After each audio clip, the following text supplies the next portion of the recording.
থেকে। যখন থেকে তোমার ওই ঘটনা পেপারে বেরিয়েছে তখন থেকে এলাকার লোক সবাই থুথু করছে। এতে আমার কোনো ভুল নেই।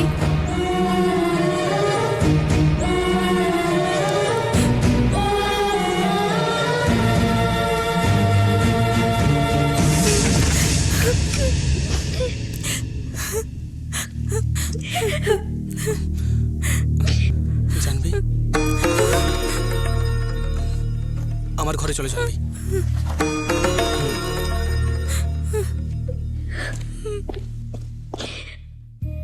দেখো মা, যা হয়েছে সব ভুলে যাও। অতীতের কথা মনে করে কষ্ট পেও না। এই পৃথিবীতে যারা খারাপটা দেখতে পায়, ভালোটা দেখতে পায় না। এই পৃথিবীতে তোমার কেউ নেই এটা ভেবো না, আমরা সঙ্গে আছি। তুমি আমার মেয়ের মতন, এটাকে নিজের বাড়ি মনে করো। ভালো থাকো মা। আজকের থেকে এই বাড়িকে নিজের মনে করো মা।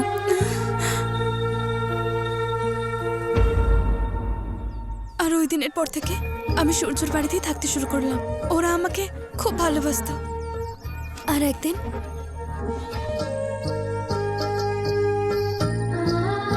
জানবি, এই ফর্মটা ফিল আপ করে দাও।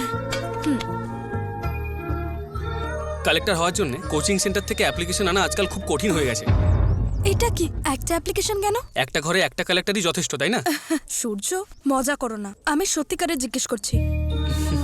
তুমি যেভাবেই বলো না কেন, এটাই বাস্তব। জানবি, অ্যাপ্লিকেশন আনাতে কোনো সমস্যা ছিল না, কিন্তু আমাদের দুজনের মধ্যে যে কোনো একজনই আইএএস হতে পারে। আমার বাড়ির অবস্থা এরকম যে যে কোনো একজনেরই পড়া সম্ভব। টাকার জন্য অনেক চেষ্টা করেছি কিন্তু পারিনি। এই টাকায় দুজন পড়াশোনা করতে পারবো না, তাই জন্যে শুধু তোমার জন্যই অ্যাপ্লিকেশন ফর্ম এনেছি আমি। কিন্তু এই টাকা দিয়ে তুমিও তো পড়তে পারো, তাই না? আমি পড়লে স্বার্থপরতা লাগবে, তুমি পড়লে তোমাকে এই ঘরে আনার উদ্দেশ্যটা সফল হবে। এই জন্যে তুমি পড়াশোনা করো আর আমি চাকরি করব। কিন্তু আইএস হওয়ার স্বপ্ন তোমারও তো ছিল, তাই না? হ্যাঁ ছিল তো, কি হবে? তুমি হয়ে গেলে ভেবে নিও আমিও হয়ে গেছি। যদি আমি পড়ি তাহলে সূর্য আইএএস আমার নামের পিছনে বসবে, তাই না?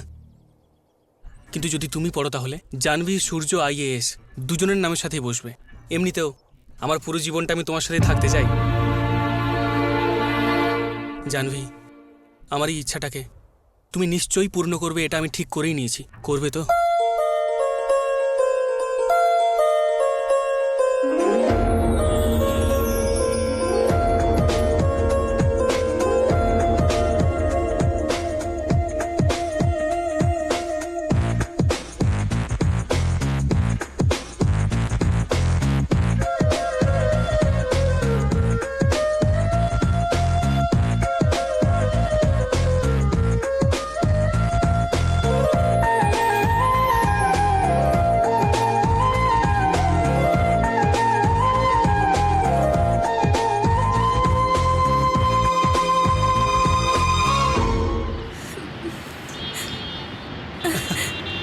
শোনো, তুমি কিছুক্ষণ এটা ধরো, আমি এক্ষুনি আসছি। কোথায় যাচ্ছ?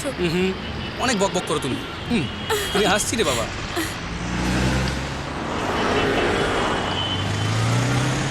এ শুনু, হ্যাঁ? আমি যেটা বলেছিলাম Ready তৈরি আছে, আছে তো? হ্যাঁ দে আমার।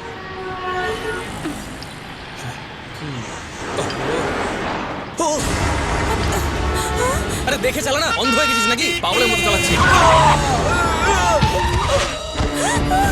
সূর্য!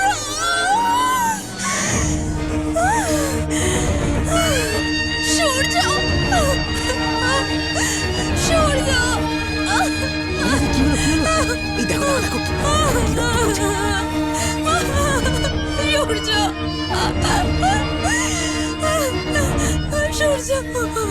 সূর্য!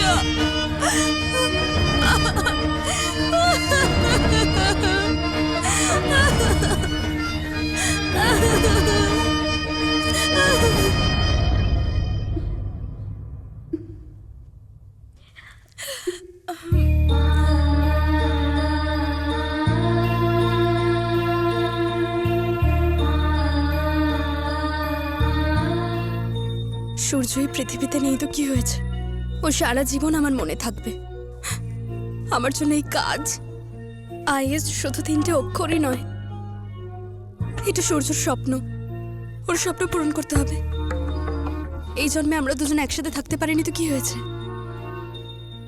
সূর্যর স্বপ্নকে সত্যি করাই আমার জীবনের লক্ষ্য। আমি ওর নামে জীবনটা কাটিয়ে দিতে পারবো। আমি চাই না কেউ ওর জায়গাটা নিক।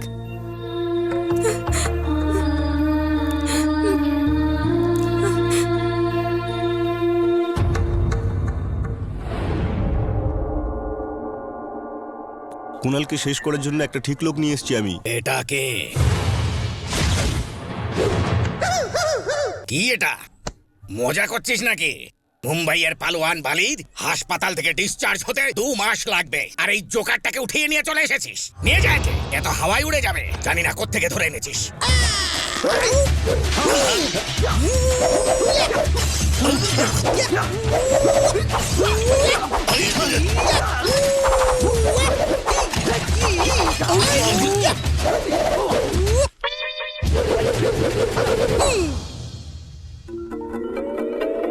আরে এটা কি করে দিল? একটা ভালো ঘরকে পুরো লন্ডভন্ড করে দিল। কুণালকে মারার জন্য এই ঠিক আছে। হ্যাঁ, এক মিনিট, আপনি আমার ট্যালেন্টের অপমান করেছেন, এখন আমি আপনার ডিল ক্যান্সেল করে দিচ্ছি। আরে তাহলে এত দামি জিনিসগুলো কেন ভাঙলে? পরখ ছাড়া আর কিছু গোপন করা উচিত নয়, নিজের ট্যালেন্ট অবশ্যই দেখানো উচিত। চলি। আরে, আরে এটা কে ছিল যে সুনামির মতন সবকিছু ভেঙে দিয়ে চলে গেল? আমি প্রথমেই বলেছিলাম মাইক সেটের ওদেরকে 5,000 টাকা দিয়ে দিন, আপনি শুনলেন না। এখন এমএলএর মান সম্মান সব গেল, এক ট্রাক সিমেন্টও গেল, ডাকা গুন্ডাগুলোও গেল, মুম্বাইয়ের বালিও গেল, আর ওই এসেছিল ব্রুসলি, সব ভেঙে দিয়ে চলে গেল। সেটা আলাদা, কম করে 3 লাখ টাকার লোকসান হলো আমাদের। আরে আমার কথাটা একটু শুনুন, ওই কুণালের সঙ্গে ঝামেলাটা বন্ধ করে দিন এবার, না হলে 5-এর বদলে 50 চলে যাবে।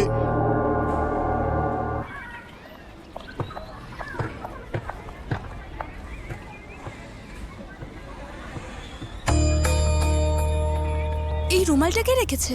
এই রুমালটা ওই ছেলেটা রেখে গেছে।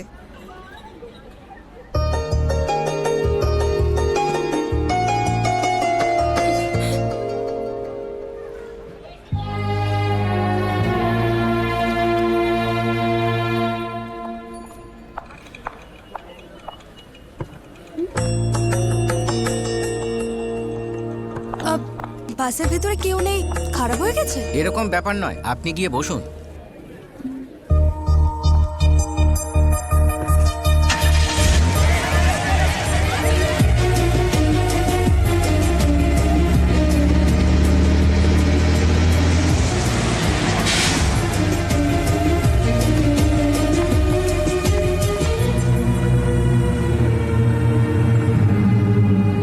আরে কুণাল, এই মেয়েটার সবকিছু জানার পরেও তুই কি করে ভালোবাসিস? ওরকম কোনো ব্যাপার নয় কাকা। ওর মনের কথা জানার পর থেকে ওর প্রতি ভালোবাসাটা বেড়ে গেছে। ওর আমি আইএএস পরীক্ষার জন্য ওকে হেল্প করতে চাই, আর ও এই কথাটা একদম বুঝতেই চাইছে না। সাহায্য করার জন্য পুরো বাসটা খালি করালি কেন?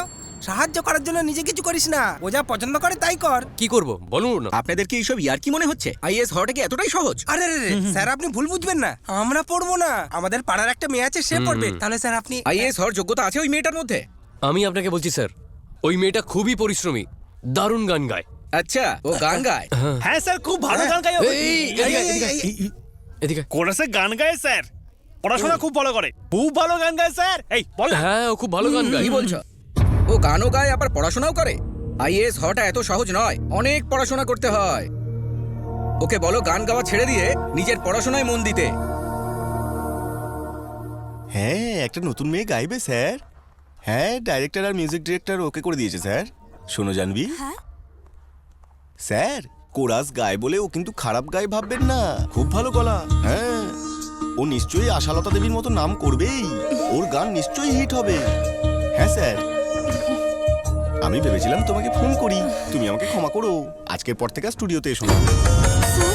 মিউজিক ডিরেক্টর এটা বলেছে যে রেকর্ডিং এ তোমার আর কোনো দরকার নেই। আমি কি কোনো ভুল করেছি স্যার? আরে ভুল তোমার নয়, তোমার এলাকার।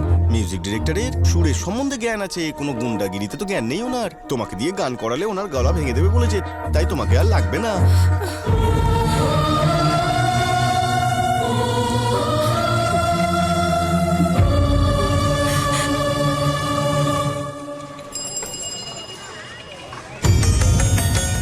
এই নিন দিদি, আপনি যাতে কোনো রকম অসুবিধা না হয় তাই দাদা এটা পাঠিয়ে দিয়েছে। আর যদি কিছু দরকার থাকে আমাকে বলে দিন, আমি নিয়ে চলে আসবো। ও কি পাগল হয়ে গেছে? আমাকে এইভাবে বিরক্ত কেন করছে? আমার দরজাতে কিছু লেখা আছে নাকি যে আমার সাহায্যের প্রয়োজন আছে? মাসের জিনিস পাঠিয়ে দয়া দেখাচ্ছে আমাকে। আবার যদি এখানে আমি দেখতে পাই তাহলে আমি তোমার মাথা ভেঙে দেবো। চলে যাও এখান থেকে।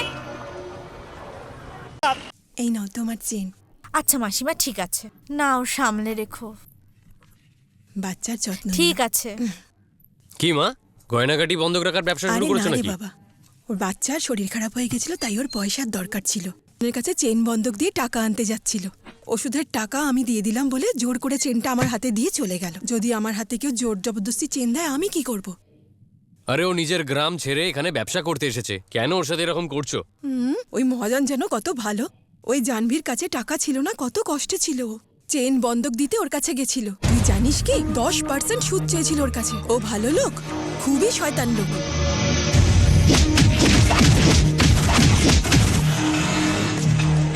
আপনি যে গয়না দিয়েছিলেন সেটা দেখে নিন ঠিক আছে কিনা। হ্যাঁ, কিন্তু এটা আপনি ফিরিয়ে দিচ্ছেন কেন? আপনার টাকা তো খরচ হয়ে গেছে, এখন আপনাকে দেওয়ার জন্য আমার কাছে কিছু নেই। আমি আপনার টাকা তো দিতে পারবো না। আরে আমার মা, আমার টাকা চাই না, তুমি তাড়াতাড়ি তোমার গয়না নাও, নাহলে আমি এখানে ব্যবসা করতে পারবো না। দেখে তো তোমার ভালো পরিবারের মেয়ে মনে হয়, তাই তোমায় টাকা দিয়েছিলাম। তোমার কুণালের সঙ্গে সম্পর্ক আছে, এটা যদি আমি জানতাম তাহলে তোমার গয়না আমি কখনোই নিতাম না। স্বামী স্ত্রী ঝগড়া করলে রাস্তার লোকেরা উল্টোপাল্টা ভাবতে থাকে। এই গয়না রাখুন আর আমাকে ক্ষমা করুন।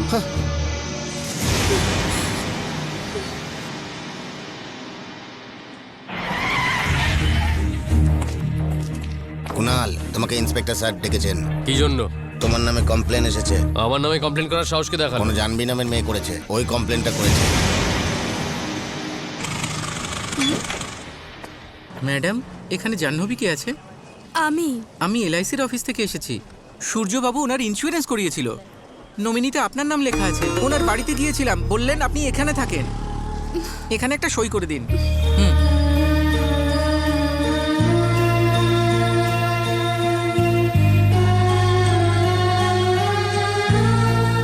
আচ্ছা, আমি আসছি। এটা কি জানবি? তুমি একটা ভালো মেয়ে, এটা আমি সব সময় ভাবতাম। তোমার কিন্তু এটা করা উচিত হয়নি। কোণালের বিষয়ে অভিযোগ করেছি তো আপনার খারাপ লাগছে? আপনি কখনো আমার বিষয়ে ভেবেছেন? কি বলবো আর তোমাকে, দেখতে তো ওকে একদম গুন্ডার মতনই লাগে, কিন্তু সব সময় ও অন্য লোকের উপকার করে। প্রত্যেকটা মায়ের নিজের ছেলেকে ভালোই লাগে, তাদের প্রত্যেকটা অভ্যেস ভালোই লাগে, কিন্তু সহ্য করারও সীমা থাকে। এমন কি বা করেছে আমার ছেলে? একদিন নিজের সম্মান বাঁচানোর জন্য আমি গুন্ডাদের বলেছিলাম আমি কুণালের বউ হই। এখনো সবাইকে বলছে আমি ওর বউ হই। আমার চাকরি ছাড়িয়ে দিয়েছে, শেঠকে মেরে আমার গয়না পাঠিয়ে দিয়েছে। এগুলো তো আমি করতে বলিনি। আমি সম্মানের সাথে বাঁচছিলাম, বাজারের মধ্যে হাত টেনে ধরেছিল। এইটা দেখুন, সূর্যর ইন্স্যুরেন্সের টাকা। যাকে ভালোবাসি সে এখন আমার সাথে নেই, কিন্তু ওর ভালোবাসা সবসময় আমার সাথে থাকবে, এই কাগজ তার প্রমাণ। এই টাকা দিয়ে আমি আইএস হতে পারি, আমার কারো দয়া প্রয়োজন নেই। কোনো মেয়ের মন না বুঝে তাকে ভালোবাসা, এটা তো শুধু বোকামো। এটা থাকা না থাকা সমান। আর কিচ্ছু বলো না, ওর ব্যাপারে তুমি জানোই কতটা। আমার ছেলেকে তুমি ভুল বুঝে অনেক বড় ভুল করে ফেলছো। সবাই এটাই জানে যে কুণালকে আমিই জন্ম দিয়েছি, কিন্তু সত্যি এটা যে মা, আমি জীবনে এতটা হতাশ হয়ে গেছিলাম যে আমি আত্মহত্যা করতে গেছিলাম।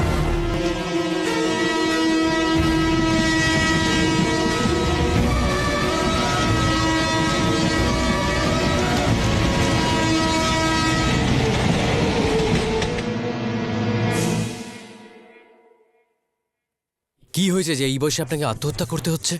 কি হয়েছে বলুন? আমার বাচ্চারাই আমার দুর্ভাগ্য হয়ে গেছে বাবা।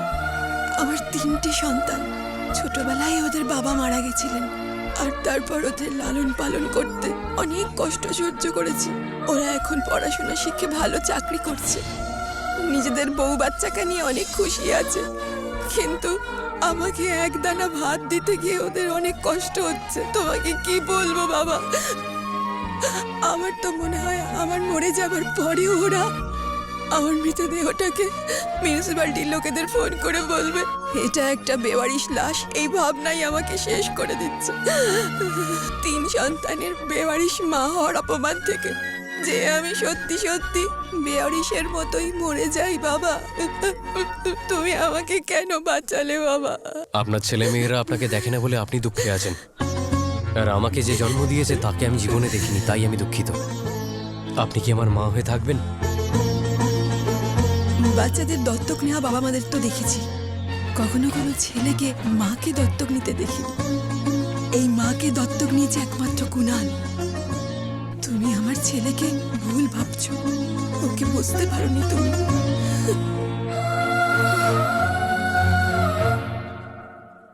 সে কি যখন চাইবে কমপ্লেন করবে, যখন চাইবে কমপ্লেন তুলে নেবে? আমাদের কোনো কাজ নেই নাকি? আরে স্যার, আপনি গিয়ে একটু চোরেদের ধরুন না। এই তুমি চুপ করো, তখন থেকে মাথা খাচ্ছো। দাঁড়াও, আমি ইন্সপেক্টরের সঙ্গে কথা বলে আসছি। গোপাল, ছেড়ে দাও ওকে। এই নাও।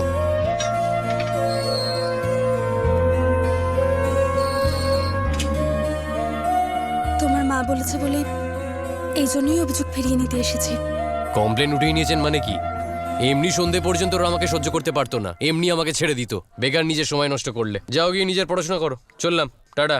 আর কখনো এসো না, মাথা খারাপ করে দিল আমার। আর তুমি ভেতরে স্যারের সঙ্গে দেখা করে যেও।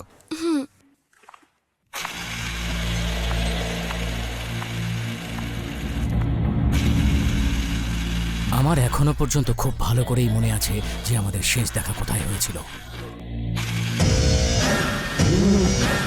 শেষ দেখা পুলিশ স্টেশনেই হয়েছিল। আবার পুলিশ স্টেশনেই দেখা হয়ে গেল তোমার সাথে।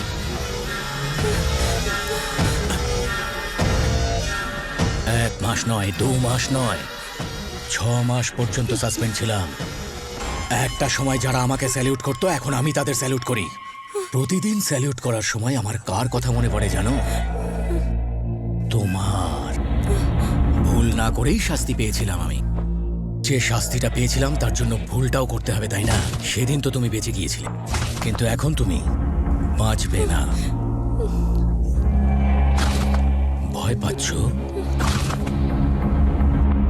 যতক্ষণ হ্যাঁ না বলবে ততক্ষণ আমি তোমায় ছোবো না, কিন্তু তুমি না বলবে আমি এটাও চাইবো না। যাও।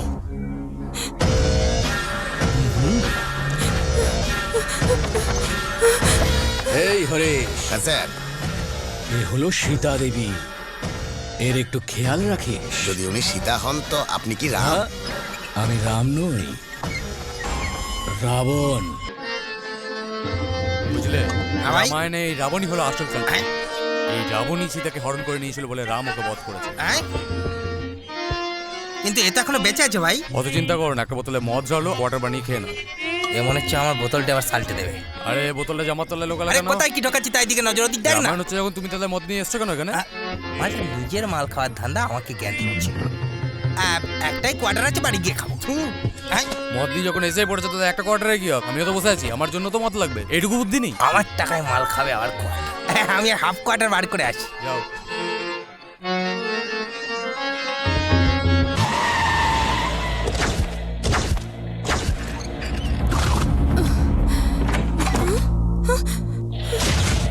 জানতাম নিজের বুদ্ধির ব্যবহার করে তুমি নিশ্চয়ই কোনো একটা ভুল করবে। এখান থেকে পালিয়ে কোথায় যাবে আমি খুব ভালো করে জানি। তুমি আইএএস অফিসার হবার পর তোমাকে এখানেই আসতে হবে, আর সেই খবরটা তো আমি পেয়েই যাব। কিন্তু পরীক্ষা না দিয়ে তুমি ফিরে আসতে পারবে না, আমি এটা ভালো করেই জানি। পরীক্ষার আগে তোমাকে 1 দিন সময় দিচ্ছি। আবার বলছি, যতক্ষণ হ্যাঁ না বলছো আমি তোমায় ছোবো না, কিন্তু যদি না বলো সেটাও শুনবো না।